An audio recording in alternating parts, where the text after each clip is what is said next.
All right, I got my oil temp sensor wired up. Now I got to do my trans temp sensor.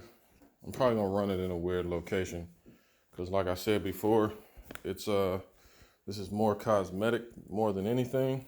But what I did was like in this loom for the ground right here, I couldn't get it to where I put the heat shrink and all that. I couldn't get it to fit in here. So what I did was, once it got stiff enough, what I did was, granted I'm gonna have more slack on this end, but I'm not too worried about that because I still got the plate to cover this up. Then I need to find out.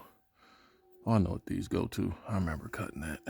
But as you can see right here, the heat shrink piece, I got that now on this side of the firewall. So just be a quick little video. I'm about to start on my I'm gonna start on the trans. I'm gonna do the trans temp next. So I got my fitting here.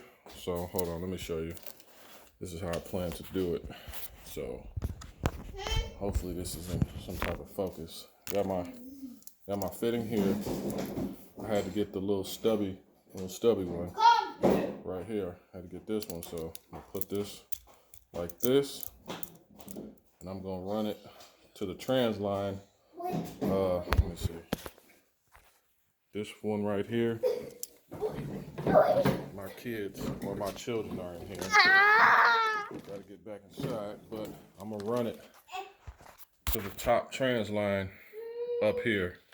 So, I mean, it's not gonna be the most accurate reading, but at least it'll be something. But again, like I said, all this in general is just cosmetic stuff because I really wanted to run these. So this is what's next.